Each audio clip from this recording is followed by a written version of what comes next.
criterios clínicos o del dominio clínico, ¿no? Que incluyen constitucional, renal, mucocutáneo, seroso, hematológico, musculoesquelético y neuropsiquiátrico, ¿no? Yo creo que acá tengan en cuenta algo, ¿no?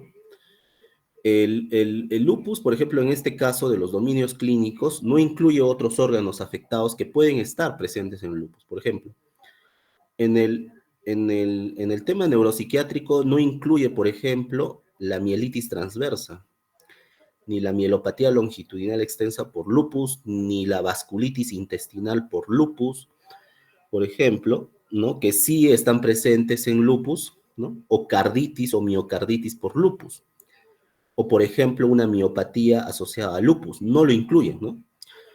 A pesar de que en la bibliografía está descrito, ¿no? Todas esas afecciones, ¿no? Entonces, que no lo tenga, por ejemplo, el paciente, o sea, que no tenga estos dominios clínicos, significa que no tenga, pues, lupus, ¿no? O sea, no es así, ¿no? Por eso esto se ha basado más que todo en un estudio de frecuencia, ¿no? O sea, de cuáles son las más frecuentes alteraciones, ¿no? Después existe lo que es el dominio inmunológico y ahí tienen el complemento, el SAF, el anticuerpo los anticuerpos específicos, anti-DNA de doble cadena o anti-Smith, ¿no? Básicamente. Hay manifestaciones clínicas de lupus, ¿no? La más frecuente es la fatiga, seguido de fiebre y pérdida de peso, ¿no? Son frecuentes, ¿no? Da artralgias. En la nivel de la piel da lo que es el butterfly rash, o sea, el rash en alas de mariposa, fotosensibilidad, lesión mucocutánea, alopecia, Raynaud, púrpura urticaria, etcétera, ¿no? Nefrosis gastrointestinal también, da pleuresía, efusión, neumonía, ¿no? Estos son datos que deben siempre tener presentes sobre manifestaciones atípicas del lupus, ¿no? Usualmente vemos una neumonía y creemos que eso es una infección, ¿no? Entonces, hacemos todo lo posible, ¿no? Damos tratamiento.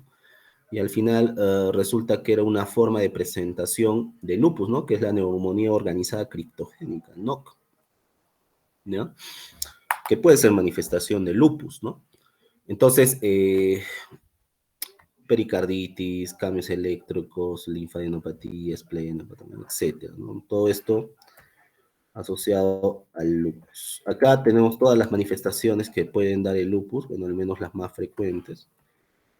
Y aquí presentamos un slide sobre estas manifestaciones. Por ejemplo, este tipo de alteraciones, que son las típicas en cuello de cisne, ya son artropatías, ¿no? Que a un inexperto se les puede pasar por pensar que esto es artritis reumatoide, ¿ya? Pero es lupus. Y hay que diferenciar el lupus, la artritis del lupus, de la artritis de artritis reumatoide. Generalmente la artritis de lupus tiene una característica que es no destructiva, o sea, no destruye la articulación. A diferencia de AR, que sí lo afecta y lo destruye, ocasiona erosiones, franca sinovitis, franco dolor, y el paciente en la placa ustedes van a ver pues ostiol, etcétera, o sea, un conjunto de daño a nivel articular, ¿no? Bien característico. En el lupus no hay eso. Lo que sí hay es una deformación, ¿no? Que principalmente es en extensión, ¿no? A diferencia del artritis reumatoide, que es más en flexión. Hay desviación cubital más en AR, en lupus no hay, ¿no? Por ejemplo. Entonces, eso, por ejemplo, no es característico de lupus. Luego también hay la presencia de nódulos, que también puede estar en lupus. Estas otras alteraciones en la mano, por ejemplo, de lesiones eritematosas tipo pápulos o placas, que a veces se puede confundir con dermatomiositis, por ejemplo, o pápulas de Gottron, ¿no? Pero el Gottron generalmente afecta generalmente la piel sobre la articulación interfalángica, ¿no? Principalmente, ¿no? La alopecia, ¿no? El butterfly rash, aquí es importante hacer, por ejemplo, la, el diferencial con el heliotropo, ¿no? De la dermatomiositis, ¿no? Usualmente la dermatomiositis abarca lo que es el surco nasolabial, ¿no? O sea, este surco, o sea, lo compromete. En cambio, en lupus eso se respeta, ¿no? Esa es la principal distinción, por ejemplo, eh, en la imagen, ¿no? Y lo otro también son estas desviaciones de la artropatía de Jakob, ¿no? Que está presente en lupus. El lupus también puede dar lesiones a nivel de la médula espinal, lo que les decía, mielopatía longitudinal extensa o una mielitis transversa. También puede dar lesiones a nivel del cerebro, como por ejemplo esto, que es un flare, donde hay una alteración de la señal por una inflamación y edema, ¿no? Típico, por ejemplo, de encefalopatía posterior reversible o PRES. Lo otro también que puede dar es endocarditis, ¿no? De Lippmann-Sachs aséptica, ¿no? También puede dar presencia de lesiones a nivel de la sangre, ¿no? Por ejemplo, esta célula que se señala aquí en rojito, con la flechita, es una célula que se llama célula en casco, ¿no? Es esquistocito, ¿no? Acá hay otra también, acá hay otra. Son células fragmentadas por el daño establecido, ¿no? Debido a la púrpura trombocitopénica trombótica, ¿no? Que se presenta en pacientes con lupus, que puede presentarse. Esto, por ejemplo, es una púrpura palpable en un paciente con lupus, ¿no? Que es parte de una vasculitis de vaso pequeño por depósito de inmunocomplejos. Y esto, por ejemplo, es un TEPS de Kunz positivo, ¿no? Que está presente en anemia hemolítica autoinmune o, por ejemplo, en un síndrome de Evans, ¿no? Sociales. Lo otro que también llama la atención es el test laboratorial, ¿no? Esto acá lo quiero dejar claro. Ya les dije que los criterios de clasificación son solo para clasificar para estudios, no son diagnósticos, eso debe quedar claro. El diagnóstico requiere juicio clínico. Eso significa, doctor, que puede haber lupus ANA negativo, hay lupus ANA negativo. No siempre van a ser ANA positivo, pero puede haber lupus ANA negativo que tengan varias con alteraciones autoinmunes, ¿no? Pero pueden ser ANA negativo, ¿no? Entonces, uno se puede apoyar, por ejemplo, de LENA, ¿no? De los antígenos nucleares extraíbles. Existe el LES-ANA negativo, ¿no? El diagnóstico requiere juicio clínico. No todo lupus es antidenia positivo anti-Smith. Eso también es otro, ¿no? Otra crítica que se le hace a los criterios de clasificación. Los criterios de clasificación establecen que sí o sí debe haber un antidenia anti-Smith, ya, pero en la vida real no es así, pues, no es así. Si tiene antidenia anti-Smith, hace fácil el diagnóstico, ¿no? Pero ¿qué pasa si no lo tiene? Entonces, ¿de qué nos agarramos para hacer el diagnóstico de lupus? Entonces, ahí, por ejemplo, se puede usar el antirribosomal P. Este anticuerpo, en realidad, cobró, podemos decir, mucha importancia, sobre todo porque se presentaba mucho en pacientes jóvenes, ¿no? Entonces, en nuestra experiencia, al menos en el Hospital Carrión, hemos tenido varios casos, por ejemplo, de pacientes con antirribosomal P positivo, un paciente joven de 19 años con lupus, con anti-RIP-P positivo, por ejemplo, que, bueno, ha sido un lupus, ¿no? Y hay varios otros pacientes jóvenes con anti-RIP-P positivo o pacientes mayores, ¿no? Pero cuya primera manifestación ha sido anti-RIP-P positivo, ¿no? En el contexto, por ejemplo, de un lupus, ¿no? Que es una asociación entre AR y lupus, ¿no? En un paciente de 45 años. También tenemos antinucleosoma y antistona que también pueden estar presentes en lupus, pero también en lupus-like, ¿no? O sea, en lupus inducido por drogas, por ejemplo, ¿no? En estos casos, por ejemplo, estos anticuerpos, por ejemplo, también pueden presentarse de forma específica en el lupus, ¿ya? Yo, la verdad, al menos, no tanto veo, si veo anti-DNA o anti-Smith en el contexto clínico adecuado, bueno, ese es lupus, ¿no? Pero si no lo tiene, hay que observarlo, hay que, o sea, revisarlo con bastante detalle, basándonos principalmente en nuestro comportamiento clínico, ¿eh? Eso es bastante, es lo que mayormente prevalece, ¿no? Y lo otro que también deben analizar que existen varios patrones para ANA, ¿no? Por ejemplo, hay el patrón nuclear, citoplasmático, y cada uno de ellos tiene una determinada, un determinado patrón. Y cada patrón, por ejemplo, se relaciona a un tipo de enfermedad autoinmune, ¿no? Por ejemplo, lo que es habitual es que encontremos ANA homogéneo, patrón homogéneo, por ejemplo que está todo pintado, y generalmente está presente en lupus, ¿no? Pero también puede estar en AR, etcétera, y generalmente manifiestan antidenia antihistona, ¿no? Pero hay otro que es anti-ring, o sea, periférico, en anillo, que está en anti-DNA, ¿no? Por ejemplo, el lupus también indica. El speaker, que es moteado, que es lo que está indicando acá. El patrón moteado, por ejemplo, puede indicar la presencia de algunos anticuerpos, ¿no? Por ejemplo, como anti-Smith, anti-Ro, ¿no? Por ejemplo, anti-SL70, anti-HO1, MIO2, etcétera, ¿no? Que indica lupus, polidérmato, etcétera, ¿no? Pero también puede haber lupus. Anticentrómero generalmente está presente en pacientes con CRES o, por ejemplo, esclerosis limitada, ¿no?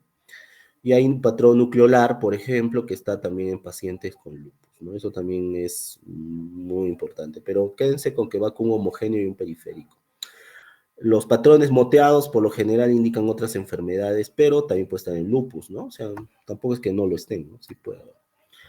Los anticuerpos asociados con lupus elana están en relación con su cantidad para especificidad. Cuando tiene más diluciones es más específico de lupus, más 26, 96.6, eso es altísimo. Pero también puede haber anti-DNA, anti-Smith, por ejemplo, que anti-DNA es 97 y 98% de especificidad, o sea, es altísimo. Por eso es que los estudios lo consideran como marcadores, ¿no? O sea, de especificidad, ¿no? Al menos dentro de los criterios de clasificación.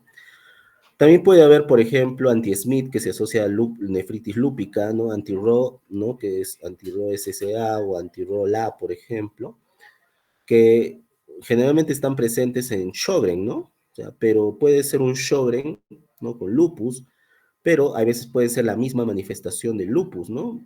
Es específico, 80-88%, ¿no? Antirribonucleoproteína, por ejemplo, está presente en fenómeno mixta del tejido conectivo y generalmente está en un 84% de especificidad. Esto es lo que les mencionaba, ¿no? Acerca de los autoanticuerpos contra el P ribosómico, o sea, antirribosomal P, que está en 15 a 30, o sea, es poco sensible, pero es altamente específico, ¿no? Su especificidad puede llegar hasta 95%, ¿no? Hay algunos otros marcadores, como el nucleosoma, por ejemplo, que son específicos de lupus, 94%, por ejemplo. Entonces, generalmente va en este orden, ¿no? Primero anti-Smith, anti-DNA doble cadena, después anti-RIF-P y antinucleosoma, ¿no? 94, o sea, más de 94%.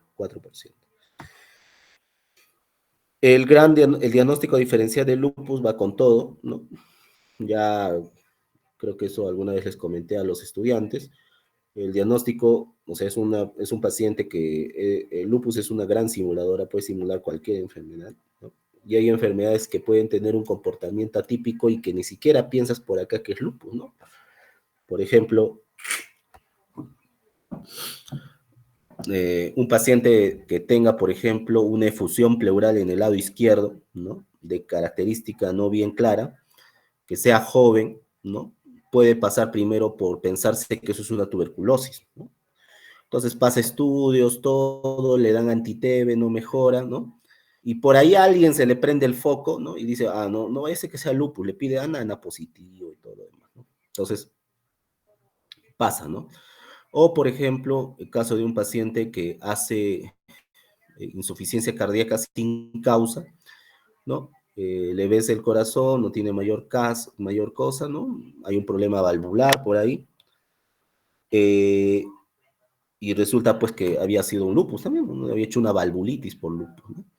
Entonces, hay que tener bastante tino al momento de mencionar si es un lupus o no es un lupus, y hay que descartar otras posibilidades diagnósticas, ¿no? Sobre todo infecciones u otras enfermedades autoinmunes, ¿ya? Sobre todo cuando el comportamiento no es tan florido, ¿no?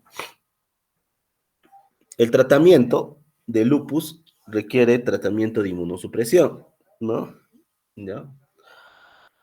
El tratamiento de inicio siempre debe ser hidroxicloroquina, tenerlo siempre como elemento base, ¿no? Por ejemplo, siempre hay que tener cuidado, al menos con el tratamiento, con la hidroxicloroquina. Los pacientes pueden tener toxicidad cardíaca, neuromuscular, etcétera.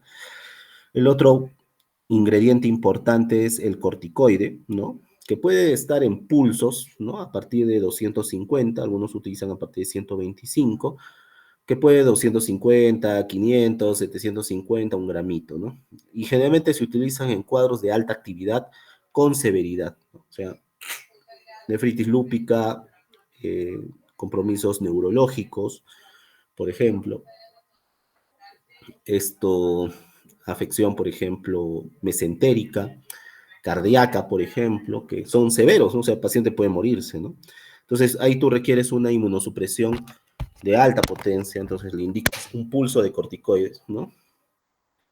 Eh, y le podemos, por ejemplo, añadir al tratamiento ciclofosfamida dependiendo también de la severidad.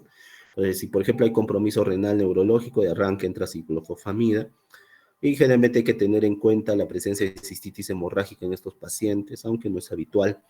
Metotrexate es otro medicamento que se puede utilizar, sobre todo en compromisos articulares, y micofenolato, sobre todo en pacientes con nefritis lúpica, ¿no? Por ejemplo, severo, en algunos casos con enfermedad, por ejemplo, hemolítica también se puede utilizar, ¿no?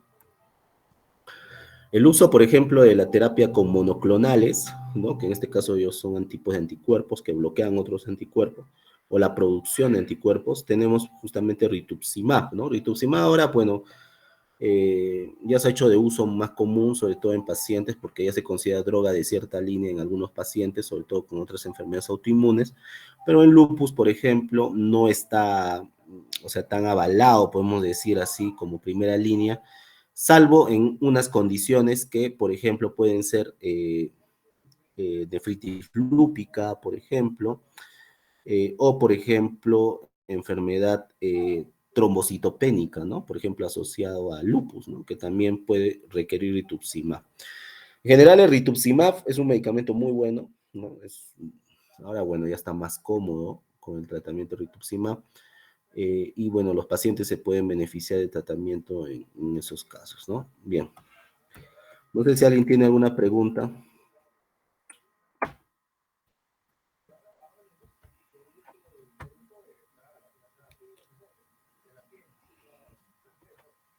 Aló.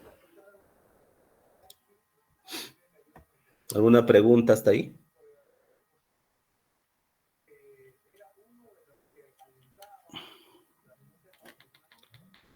Aló. Ninguna, doctor.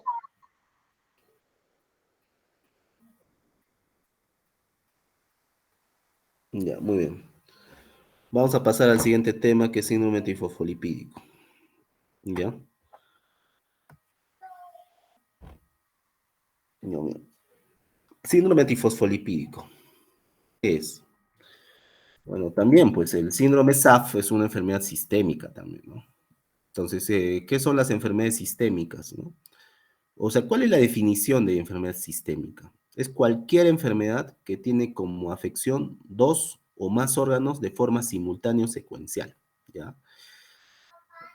Por ejemplo, la diabetes, ¿no? La diabetes mellitus, por ejemplo, puede afectar el riñón, el ojo, ¿no? El corazón, etcétera. Es una enfermedad sistémica, ¿no? Eh, por ejemplo, la amiloidosis también es una enfermedad sistémica porque puede afectar corazón, riñón, gastrointestinal, o sea, ¿no? El lupus es una enfermedad sistémica también, ¿no? Entonces, todo este campo de las enfermedades sistémicas es pues amplio, ¿no? En realidad se requiere pues de un profesional que esté pues familiarizado con este tema y bueno, para manejo más que todo, ¿no? Y también diagnóstico. Eh, y entonces acá les presento otra enfermedad, ¿no? Sistémica, que es el síndrome antifosfolipídico, ¿no? Síndrome antifosfolipídico es una enfermedad sistémica cuyo, podemos decir, blanco de lesión es el endotelio. Entonces, cuando se daña el endotelio, doctores, el endotelio está en todo el cuerpo, o sea, no es que solo existe en el corazón, en los vasos sanguíneos, está en todo el cuerpo, o sea, está en el cerebro, en los riñones, en el hígado, en todo lado está metido el sapo. Entonces,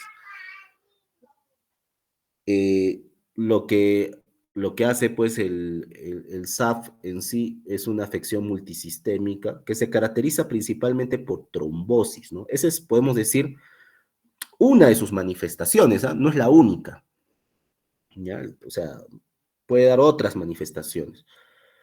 Lo otro que también es habitual encontrarlo es manifestaciones obstétricas, sobre todo en pérdidas, abortos, RCUs, etcétera, ¿no? O sea, restricción de crecimiento intrauterino. Y lo otro son las manifestaciones no trombóticas, que son otro grupo de manifestaciones, por ejemplo, glomerulopatías, mielopatías,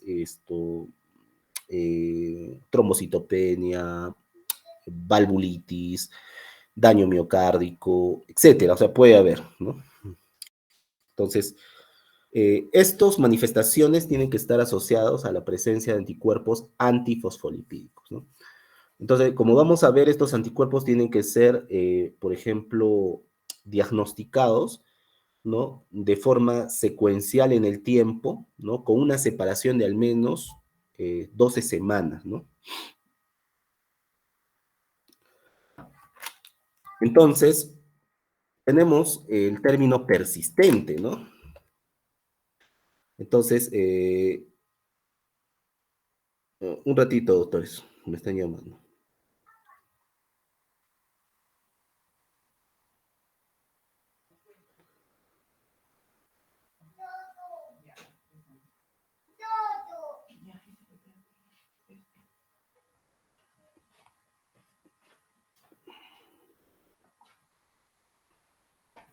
Entonces, ese es el término que se utiliza, es persistente. Entonces, doctor, una única medida me dice que eso es SAF.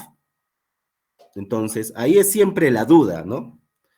Eh, por ejemplo, bueno, mi esposa, por ejemplo, que ha rotado en España el tema de mostasia, ¿no? Todo este asunto, me dice, por ejemplo, que en España habitualmente utilizan el tema del SAF, por ejemplo, el anticoagulante lúpico, que es el anticuerpo AL, anticoagulante lúpico, que basta esté presente una vez en presencia de un contexto clínico, ya lo definen como SAF, ¿no?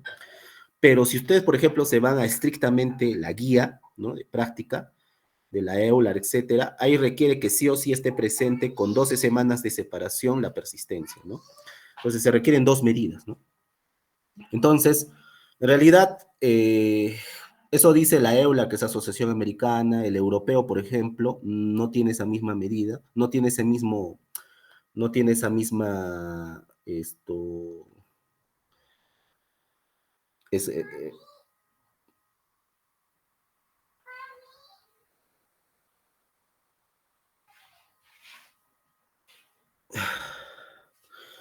entonces, bueno, al menos quédense con esa idea, ¿no? Que sí se requiere al menos la confirmación, ¿no? Mediante la persistencia de estos anticuerpos, ¿no? Entonces, esto quiero que lo tengan claro, ¿no? ¿Cuáles son los anticuerpos que usualmente se dosan en un paciente con síndrome SAD? Tenemos los anticuerpos anticoagulante lúpico, que podemos decir que son las de más alto riesgo, ¿no? De trombosis en los pacientes con SAP, que es esto que lo menciono como AL, ¿no? Anticoagulante lúpico. Hay antibeta 2 glicoproteína 1 y anticardiolipina, ¿no? Que son los principales, ¿no? De ese grupito. Entonces, la patogénesis principalmente o sea, depende principalmente, al menos la última review, de beta 2 GP1. Podemos decir que ese es el más importante, en realidad, ¿no? Ese es el que orquesta todo, etcétera, ¿no? Y puede activar complemento, ¿no? Aquí nosotros observamos, por ejemplo, como un antifosfolipídico, ¿no? Es producido, los anticuerpos son producidos por células B, ¿no? Las B cells que producen anticuerpos y estas se unen a la beta 2 GP1, hacen lesión, clivaje, ¿no? Y lesionan el endotelio, ¿no? Y el endotelio cuando se lesiona puede hacer un cloud, o sea, un coágulo, ¿no? Puede ocasionar alteración, por ejemplo, con las células del adhesivo trofoblasto, ocasionando RCU, por ejemplo, etcétera. O, por ejemplo, lesión directa a nivel del endotelial, ¿no? Al final, las complicaciones que genera es tromboinflamación, vasculopatía y complicaciones del embarazo. El otro concepto que lo deben saber es cuando nosotros nos referimos a un SAF primario y un SAF secundario, ¿no? O asociado, ¿no? En general, el SAF primario es un 50%. ¿Eso qué significa, doctores? Que son Es un conjunto de SAFs que no tienen asociación con otra enfermedad, ¿no? O sea, tú has hecho todo tu estudio y solamente has concluido que eso es SAF, punto. No hay lupus, no hay Shore, no hay AR, no hay STIL, no hay nada de eso. Entonces, solo es SAF. Eso es primario.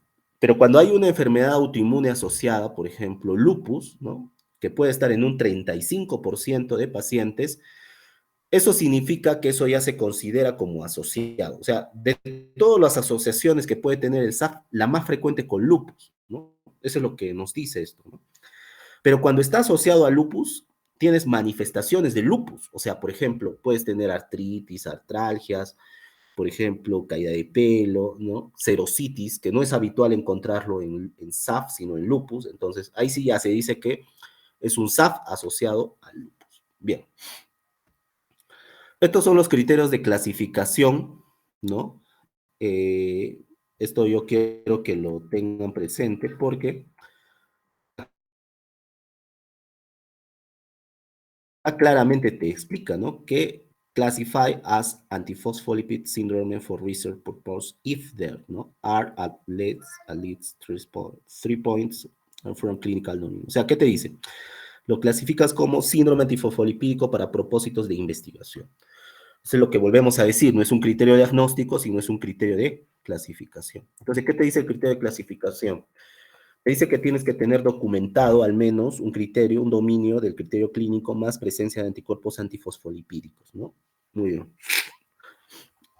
Si no están presentes, no intentar clasificar con APS, si están presentes, usar criterio aditivo. Bueno, en este caso, por ejemplo, el dominio clínico incluye dominios macro, microvasculares, obstétricos y otros, ¿no? Por ejemplo, válvula cardíaca, hematológico.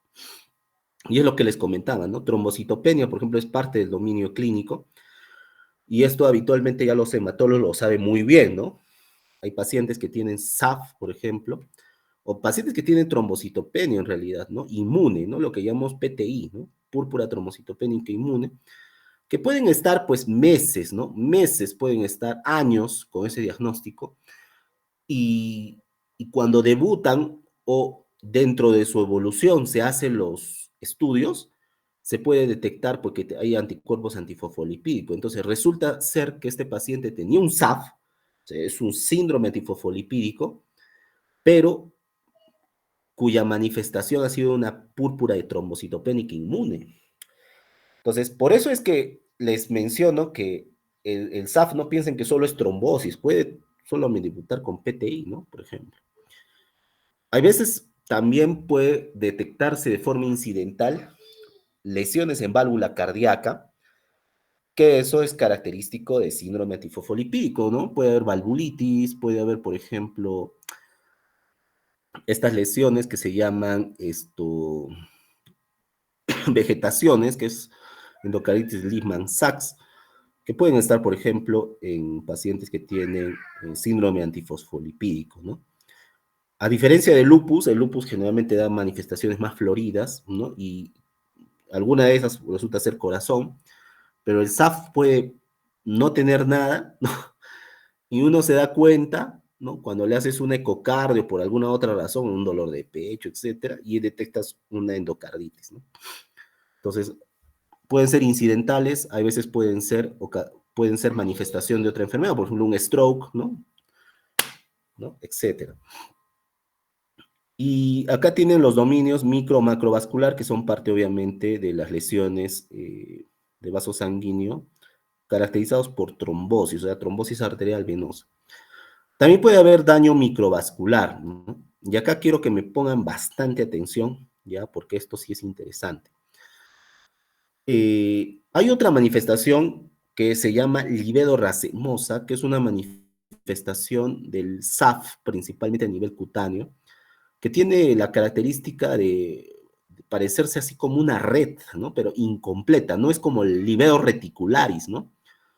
Que es más común, ¿no? Generalmente presencia de crioaglutininas, que no tiene nada que ver con SAF, pero la livedo racemosa es una manifestación de un tipo de red a nivel de la piel, ¿no? Pero es incompleta, ¿no? Se llama lesiones por vasculopatía libeloide, y esto acá es muy importante, que es la nefropatía por síndrome antifosfolípico. O sea, puede ser también que el síndrome afecte solo el riñón y ocasionar nefropatía, ¿no? Aguda o crónica, sospechada, ¿no? Porque, pues, por ejemplo, ustedes tomarle un examen de orina al paciente, tienes proteinuria, urinio, todo, y al final resulta que era una nefropatía por APL, o sea, por antifosfolipídico. A propósito de esto, por ejemplo, nosotros en piso hemos tenido el caso de un paciente joven de 15 años que ha tenido, por ejemplo, enfermedad renal crónica, ¿no? O sea, terminal, ¿no? Ingresó grave, ¿no? 15 años, ¿no? Se le pidió estudios para síndrome antifosfolipídico primario porque había hallazgos de esplenomegalia, trombocitopenia, etcétera. Había hecho una púrpura trombocitopénica inmune ocasionada por vancomicina, por ejemplo, cosa que nos pareció raro, pero salió anticoagulante lúpico positivo, ¿no? Entonces, es probable que este paciente tenga SAF primario, ¿no? Por ejemplo, ¿no? Pero, bueno, está todavía en fase de estudio, entonces, porque hay otros diagnósticos alternativos, ¿no? Por ejemplo, enfermedad de Fabry, cosa que está para confirmarlo, pero puede ocasionar eso, ¿no? Lo otro también es la presencia de los anticuerpos, ¿no? Y acá pueden encontrar, por ejemplo, el anticoagulante lúpico, el antibeta 2 licoproteína 1, por ejemplo, o por ejemplo, la anticardiolipina, ¿no? Entonces necesitas como mínimo 3 puntos en el dominio clínico y 3 puntos en el dominio laboratorio para recién clasificar.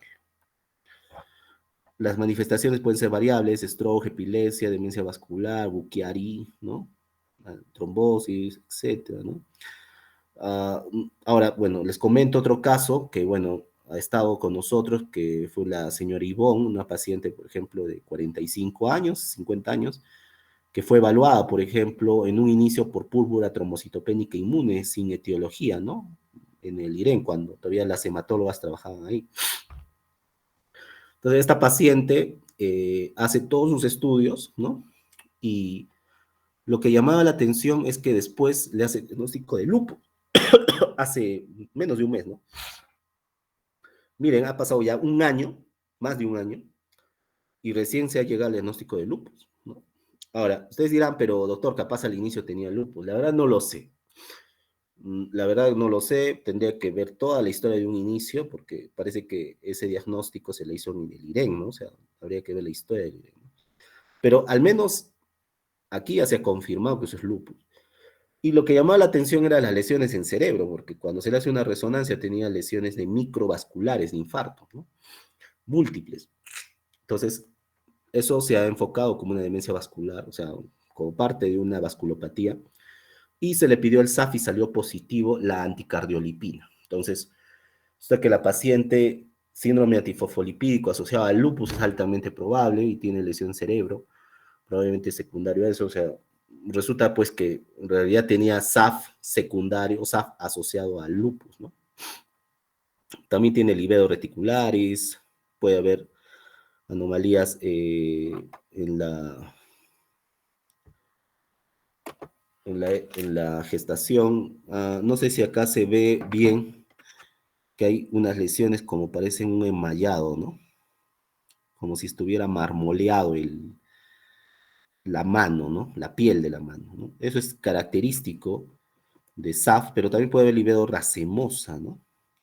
Osteonecrosis, úlcera, daño en válvula cardíaca, o sea, es bien, o sea, es una enfermedad bien fea en realidad, ¿no? O sea, porque te puede afectar cualquier órgano. Entonces, del riñón, ¿no? En las biopsias de riñón lo que se puede hacer es sacar trombosis, por ejemplo, microtrombos a nivel renal. Esto es hemorragia alveolar difusa, por ejemplo, en un paciente con SAF. Hay algunas manifestaciones un poco más, podemos decir, escandalosas y realmente mortales, ¿no? Uno de ellos es el CAPS, ¿no? Que es el síndrome antifosfolipídico catastrófico, ya que en resumidas cuentas, doctores, es como si cada vaso de la microcirculación se tampona, o sea, sí, el daño es a nivel celular, ¿no? O sea, se tampona con trombos, ¿no? Eso se llama tormenta trombótica. Hace anemia hemolítica microangiopática, ¿no? Una síndrome tifofil microvascular y generalmente de alta mortalidad, ¿no? No se sospecha y los pacientes se mueren, ¿no? Brutalmente, ¿no? Esos pacientes requieren tratamiento agresivo con gluco, plasmaféresis, ¿no? Etcétera. O sea, es un tratamiento bastante agresivo. En un paciente con SAF, nosotros requerimos siempre hacer un estudio, ¿no?, del paciente basado en la sospecha. Entonces, podemos aplicar, por ejemplo, basarnos en el anticoagulante lúpico. Para eso necesitamos un cribado, confirmación, mezcla, ¿no? Requieres la prolongación, al menos dentro del cribado del TTPA, ¿no? Se le dice anticoagulante porque in vitro actúa como un anticoagulante, ¿no? Por eso es que prolonga el TTPA, ¿no? Entonces, el tiempo de tromboplastina parcial activa. Se necesitan al menos 2 pruebas, ¿no? Para poder ver si efectivamente es positiva, ¿no? Y se sigue esto, ¿no? Cribado, confirmación, mezcla, ¿no? Ahora, ustedes dirán, doctor, ¿qué es la mezcla? El test de mezclas o mix es un test en el cual al paciente, ¿no? A su suero, ¿no? En sí, se le coloca plasma fresco, ¿no? Y se ve si es que el TTPA se corrige o no se corrige. Cuando hay presencia de corrección, significa que ese TTPA estaba prolongado por deficiencia de factores. Pero cuando no se corrige o se corrige parcialmente, eso significa que hay presencia de un anticuerpo que está bloqueando, ¿no?, la normal coagulación. En este caso, lo más llamativo es el anticoagulante lúpico, por eso se llama anticoagulante lúpico, ¿no? En otros casos puede ser otro tipo de enfermedades, ¿no? Por ejemplo, presencia de inhibidores directos con los factores, que son anticuerpos, ¿no?, que se diseñan, ¿no? Pero vamos al anticoagulante, y el anticoagulante, si es que está presente en el test de mezcla, bueno, ya está confirmado, ¿no? Bueno, estos son ensayos. La presencia de anticuerpos antifosfolipídico en lupus, por ejemplo, 15-34%, cardiolipina 12-44, 10-19. Y obviamente la evaluación de un paciente con SAF requiere un enfoque sistemático, ¿no? Entender lo básico, evaluar los APLs de forma individual, evaluar el perfil de APL, entender el futuro, hay otros anticuerpos. Acá, por ejemplo, se evalúa lo que son los anticuerpos de alto riesgo, ¿no? Acá pueden tener el anticoagulante lúpico, por ejemplo, o títulos moderados a altos, por ejemplo, de antibeta 2 o anticardiolipina, ¿no? Que esto es lo más importante en realidad, ¿no? Porque si el anticoagulante lúpico basta que esté presente en el tiempo, eso ya es de alto riesgo de trombosis, ¿no? Hay otros anticuerpos. Entonces, y hemos visto que es beta 2 glicoproteína, anticardiolipina y anticoagulante lúpico. Existen otros anticuerpos, doctores, anticardiolipina IgA, antibeta 2 glicoproteína IgA y antiprotrombina, fosfatidilcerina IgM-IgG. Esto, por ejemplo, se incluye ya en los nuevos sets de medición, por ejemplo, de síndrome SAF, y se le puede solicitar, o sea, se le solicita a los 3 mayores y los 3 menores, ¿no?, en este caso. El tratamiento, por ejemplo, de todo paciente con SAF, ¿no? Ustedes dirán, pero ¿quién maneja el SAF, no? El SAF habitualmente lo maneja hematología, porque es una enfermedad trombótica, ¿no? Entonces, al tener una enfermedad trombótica, lo que requiere principalmente es tratamiento anticoagulante. Y bueno, en la práctica clínica se han ensayado, al menos en los estudios, diferentes tipos de anticoagulantes, ¿no? Por ejemplo, nuevos orales, warfarina, por ejemplo, ¿no? Que pueden, obviamente, estar ahí, ¿no? Por ejemplo, el anticoagulante, la warfarina, por ejemplo, es uno de los medicamentos que es el pilar en el tratamiento en SAF, ¿no? A pesar de que algunos por ahí, ¿no?, tratan de introducir los NOAC, pero al menos hasta el momento, warfarina tiene podemos decir, una alta eficacia en el tema de anticoagulación en pacientes con SAF, y tal vez es una de las, ahora, bueno, pocas indicaciones de warfa, ¿no?, en pacientes para manejo de trombosis, ¿no? Porque antes, ¿no?, la warfa era para todos, ¿no? Sí, pero ahora como que ya la warfa está quedando de lado, pero hay ciertas enfermedades donde la warfa es, pues, poderosa, ¿no? O sea, por ejemplo, una de estas indicaciones es para esto, ¿no? O sea, para SAF, ¿no? Primario con trombosis, si es arterial, más aún peor todavía, ¿no?, que venoso. Ahora, el tema, por ejemplo, de la warfarina es que obviamente requiere control de INR, ¿no?, de la razón normalizada internacional, que debe estar entre un 2 y 3, ¿no? Hay pacientes que pueden estar entre 2,5, 3,5, incluso entre 3,4, ¿no? Sobre todo si el riesgo de recurrencia de trombosis es altísimo. Entonces ese paciente sí o sí lo tienes que anticoagular para que tengas pues niveles de INR más altos, ¿no? Entonces, ahora, los demás anticoagulantes no es que no sean malos, ¿no? O sea, también son eficaces, pero al menos para trombosis como tal, o sea, evento trombótico arterial venoso, no son tan efectivos como el tema de la warfarina, ¿no? Al menos en los estudios warfarina todavía muestra ahí, se hace respetar, ¿no? Pero, ¿qué pasa si el paciente tiene una enfermedad de alto riesgo, ¿no? O sea, por ejemplo, tiene anticoagulante lúpico, pero no tiene fenómeno trombótico. Entonces, ¿podrías, por ejemplo, dar la anticoagulación con NOAC? Sí, sí se puede, ¿no? O sea, al menos los estudios muestran que rivaroxaban, por ejemplo, en estos casos, o apixaban, etcétera, pueden ser útiles, ¿no? Para el manejo de estos pacientes, al menos como preventivo, ¿no? Bien. Otras cosas que también son importantes dentro del tratamiento, ¿no? Es el tema de la aspirina, que debe ser en baja dosis, menos de 100, y principalmente su target aquí generalmente son pacientes gestantes, ¿no? O sea, obstétricos, etc. ¿Por qué? Porque no les podemos dar warfarina a las gestantes, pues, ¿no? Tampoco NOA, ¿no? El paciente puede nacer un monstruito, entonces hay que tener siempre presente eso. La hidroxicloroquina, por ejemplo, debe ser administrada entre 200 y 400 miligramos. También se puede usar como una terapia. En realidad, la hidroxicloroquina actualmente, doctores, ya cambió todas sus indicaciones, ¿no? O sea, se usa casi para todo, ¿no? Para lupus, para SAF, para vasculitis, o sea, no debe faltar, ¿no? Al menos la hidroxi, bueno, se ha ganado un puesto ahí, ¿no? Estatinas es otra opción, ¿no? Warfarina, ya les he mencionado, heparinas también. En algunos casos se puede usar glucocorticoides, por ejemplo, para SAF catastrófico, severa trombocitopenia, anemia hemolítica, asociada a anticuerpos, que bueno, que también puede estar.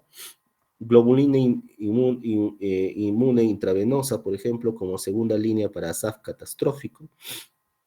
Intercambio plasmático para SAF catastrófico.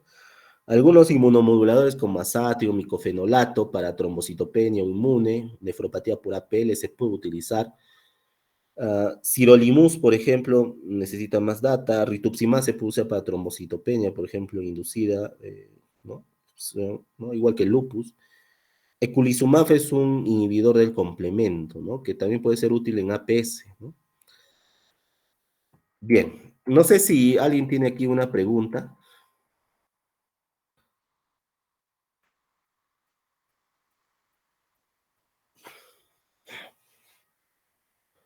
Aló. Doctor, una consulta. En todo caso, la importancia básicamente de la protrombina, el anticuerpo antifosfatidilcerina, en comparación con el anticoagulante lúpico, ¿cómo sería? Ya, para empezar, el anticoagulante lúpico es un anticuerpo de alto riesgo. O sea, si tú lo encuentras presente a ese anticuerpo, hay que prestarle mucha, mucha atención, porque ese anticoagulante se va a comportar de una forma, pues, trombótica, ¿no? Por eso es que es importante eso. En cambio, los otros anticuerpos menores, no de por, o sea, se piden como parte del estudio. Si alguno sale positivo, se requiere siempre confirmación en 12 semanas, ¿no? No es como el anticoagulante, ¿no? El anticoagulante es bien poderoso, o sea, y los demás anticuerpos como que no tienen tanto, o sea, no hay que ponerles tanta mirada, ¿no? Pero si es que no encuentras otra explicación, tienes fosfatidilcerina positivo, tienes trombocitopenia, entonces es muy probable que esto sea un SAF, ¿no? Por anticuerpos fosfatidilcerina o por criterios menores, ¿no? Entonces, igual se tiene que solicitar, pues, ¿no? Pasado 12 semanas para ver si obviamente esto cumple, ¿no? Ese tema de la persistencia, ¿no? Justo a raíz de tu pregunta, nosotros hemos tenido un caso de una paciente de Jauja que era licenciada en enfermería, creo que era estudiante, que entró por PTI, ¿no? Inmune, ¿no? Se le dio pulso con Dexa, ¿no? Con la paciente mejoró, se le pidió sus estudios y en uno de sus estudios sale positivo el fosfatidilcerina protrombina, ¿no? ¿Qué es lo que dice ahí, ¿no? Salió levemente incrementado. Entonces, la probabilidad de SAF primario era alta en este paciente, ¿no? El ANA, ENA, todo era negativo, ¿no? Me acuerdo. Entonces, era alta, ¿no? Entonces, pero se quedó en que esta paciente iba a seguir sus controles y que en 12 semanas iba a hacer un nuevo control de esto para ver si es que persistía. Porque si persistía ya el diagnóstico está, ¿no? Es un SAF, ¿no? Con trombocitopenia, ¿no? Eh, pero no debe perderse de interés. Ahora, aparte de estos anticuerpos, hay otro conjunto de anticuerpos que no están considerados, al menos dentro de lo típico. Porque todo lo que les estoy diciendo es lo típico, ¿ah? Ese mayor, menor, anticoagulante, LUB, fosfatidilcerina, todo eso es típico, ¿no? Hay otros anticuerpos que no están considerados, que son los anticuerpos contra proteína C, S, etcétera, que también están, que pueden considerarse, por ejemplo, en algunos estudios de investigación, ¿no? Que algunas veces salen positivos. Y eso es lo que se conoce como SAF cero negativo.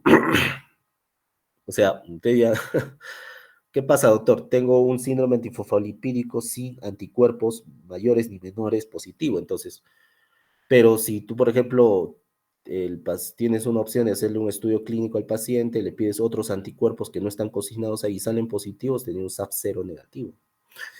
Entonces, también existe, ¿no? Pero es raro, ¿no? O sea, no es común encontrarlo y generalmente cuando están frente a esos casos, el manejo es igual, o sea, si es una trombosis, anticoagulación, ¿no? Por ejemplo. Si es una paciente con partos muy habituales, generalmente obviamente ya no se le estimula, ¿no? Para seguir obviamente teniendo más hijos. O si es un paciente con manifestaciones no trombóticas, se maneja, ¿no? Eh, ya sea con antiinflamatorios, con drogas, etcétera, ¿no? ¿Alguna otra pregunta?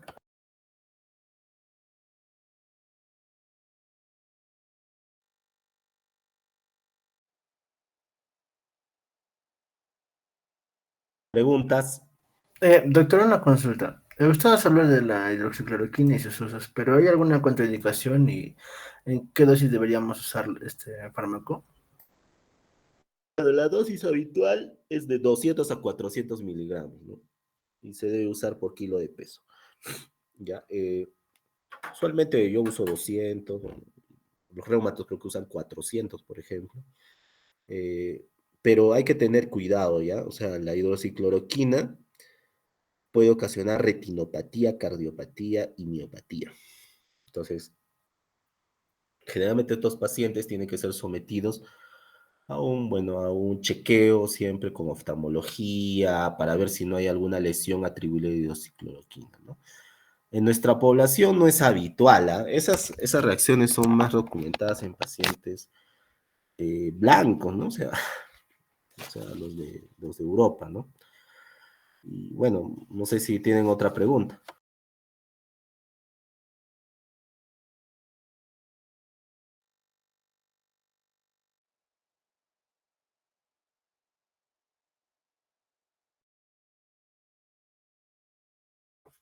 ¿No hay más preguntas? Ya, bueno. Bueno, eso sería todo. ¿La siguiente clase teórica cuándo es?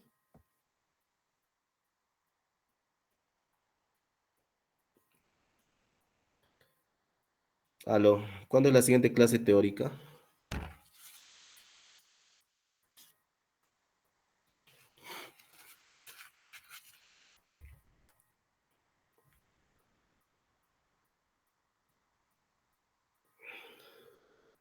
Creo que el día jueves, doctor. ¿Este jueves? El próximo. O sea, ¿el siguiente jueves? ¿Es este jueves o es al siguiente jueves?